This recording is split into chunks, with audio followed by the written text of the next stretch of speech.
So after that defeat to Sevilla in the Europa League semi-final last night, Manchester United's season has come to a close. Ole Gunnar Solskjaer's first full season as Man United manager has come to an end. So how did he do?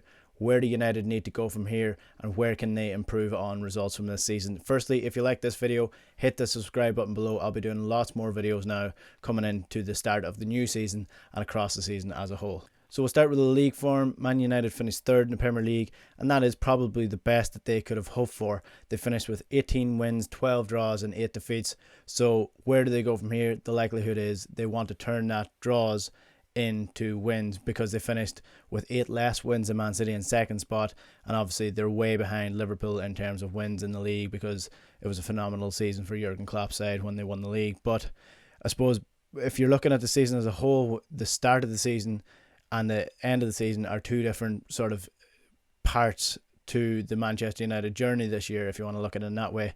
They started the season really poorly, the worst season that Man United have had since the early 90s, and Solskjaer was under real pressure. In the first 6 games, they had only won 1. That was against Leicester. They lost against West Ham, they lost against Crystal Palace, and they lost against Newcastle, and they had a couple of draws in there as well. So it was a really poor start. It was a shaky start, and ultimately that came from a lack of consistency in the team, a lack of ability to break down the smaller teams, and that was sort of the theme going around Man United for the first half up until about Christmas time, until Bruno Fernandes came into the team. So if you look at that part of the season, it was there was a real it wasn't so much that they couldn't break down the bigger teams, because if you look at the results, they beat Chelsea, they beat Arsenal, they beat Man City. They had really good results against the top 6 sides, because Solskjaer was playing a really good counter-attacking brand of football, getting men behind the ball and attacking with pace, with the likes of Daniel James, with Rashford and with Martial going forward.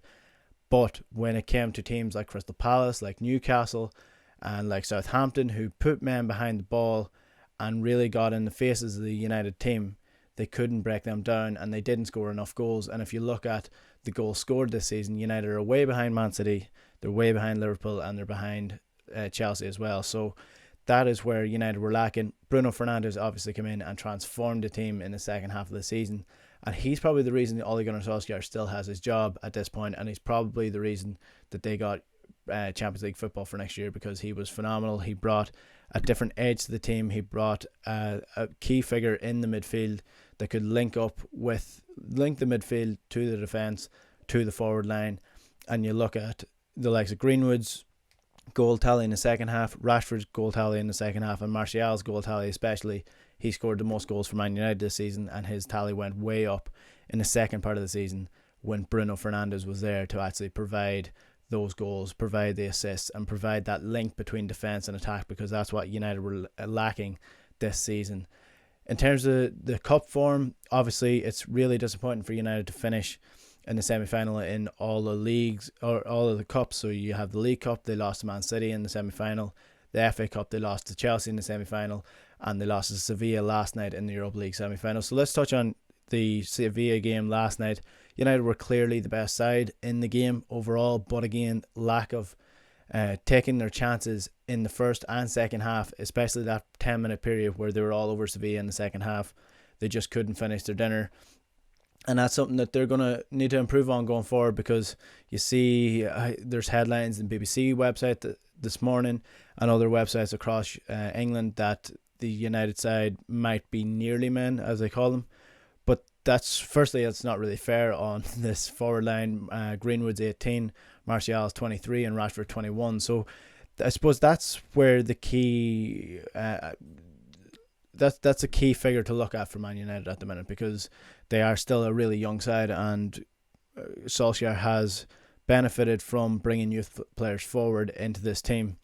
It's just whether or not those young players are good enough to really kick on when it really matters. And I suppose that's where you're looking at the Jadon Sancho transfer, and why United went for him as opposed to a defender or a centre defensive midfield, where they're really going to need to improve on in those positions.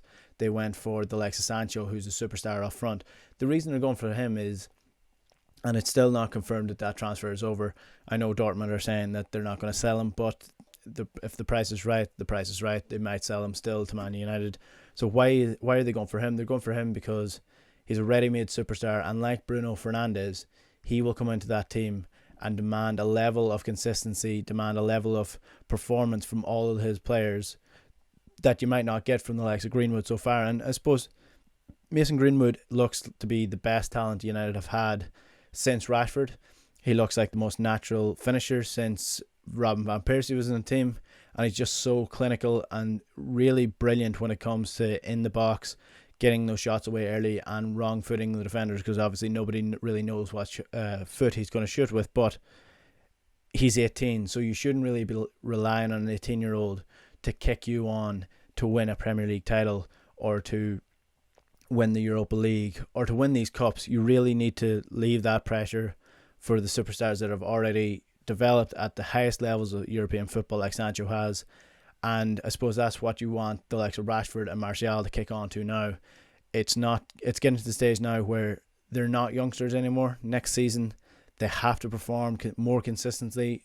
I know a lot of people have been critical of Anthony Martial throughout the season because he looks moody and sometimes he doesn't perform, and that can be true to an extent, but he is also United's top goal scorer this year. So I would be looking for Rashford, whose form dipped after the lockdown, to really kick on and be the main man for United and be that main striker and really get to the stage now where the likes of Rooney, where the likes of Tevez, Van Persie, that team of 08, where those players were. If you go even further back, where Scholes, where Giggs, where all these players were at 23, 24, that's where you want them to be.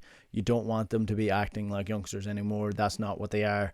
They're not academy players anymore. These are distinguished pros, and they should really be playing more consistently. How do United improve going forward?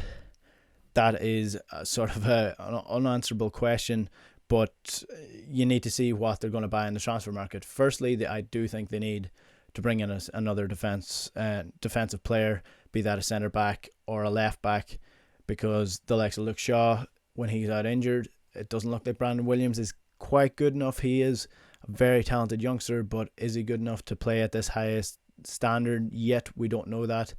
And honestly, when you're looking at their games like the Sevilla game last night, when he got booked early, he had to really watch himself. He showed his immaturity with that booking, and he was caught out 2 or 3 times, and really the goal came from his side.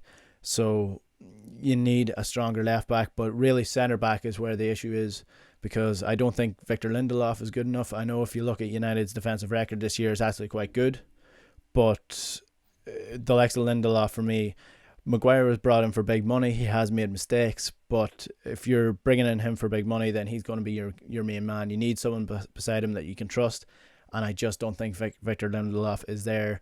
Last night, for example, he was caught out. His position was all wrong, and throughout the season, you see him getting overpowered in the box during corners, and you just can't have that at the highest level. You need to have a defensive partnership that's going to complement each other. Just don't think that Lindelof and Maguire do that. Who that centre back is that United get in, it's really tough to say. Koulibaly seems to be the main option, because Maguire's quite good at playing out from the back, so you don't actually need a player that's going to come in and be the Ferdinand to Maguire as Vidic, because Maguire's not Vidic. He's not as strong as Vidic. He's not as good defensively as Vidic, and he is quite good on the ball. So why not bring in another really, really solid centre back to shore up that defence? Alternatively, you could bring in another centre defensive midfielder, which they also probably need to do. Doesn't look like Scott McTominay is going to be good enough for United going forward if they're going to be challenging for a title, and you need to be ruthless when it comes to this, and that's where you're looking at Ole Gunnar Solskjaer.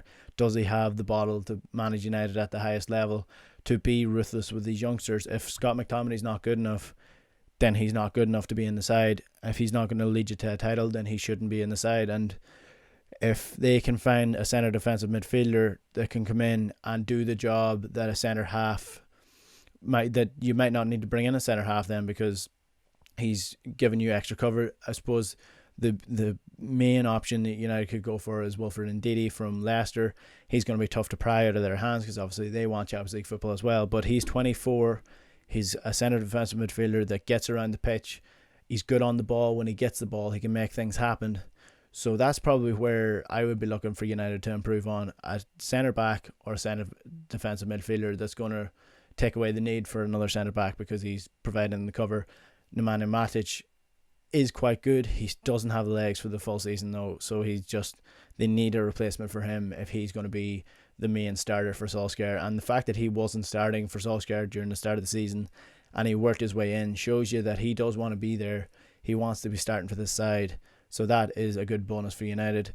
So what's a realistic aim for United next season? Well, they're in the Champions League next year, so that comes with added pressure. Can they handle that? Can they handle the extra games at the highest level? It's a different thing playing in the Europa League when you're playing teams from Eastern Europe, European leagues that aren't as good as the main strongest sides in Europe.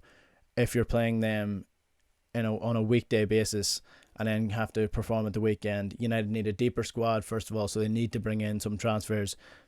The last year was just not good enough when it came to transfers, and you've seen that with United this year. At the end of the season, Solskjaer was sending a clear message to the board that they need more players, because he just wasn't making substitutes because he didn't have anybody in the bench that he trusted enough to come in and make that difference.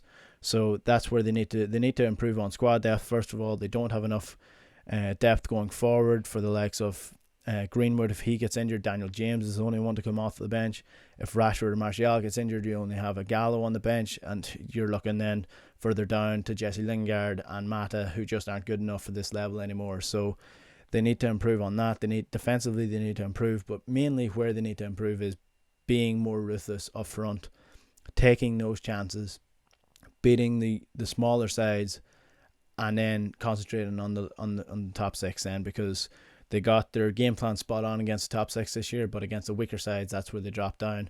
So that's where they need to improve on. Can they close the gap between Man City and Liverpool next year?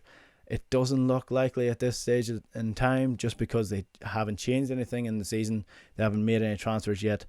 But if they bring in the likes of Sancho, if they bring in a good centre defensive midfielder or a good centre back, then they can definitely push on and challenge for second, if not first, depending on what Liverpool do, whether they bring in more players or whether they actually push on from this league, because Liverpool can go one or two ways. They can either push on from this league or they can drop down again. I don't think they're going to drop down again based on Jurgen Klopp's form, based on the team's form this year. So really what United are going to look to do is improve on that third place spot and finish in second next year, challenge Man City, challenge their rivals across the city, and really push on and try to improve under Solskjaer. It might be a slow process, but they might get there in the third or fourth year of his reign.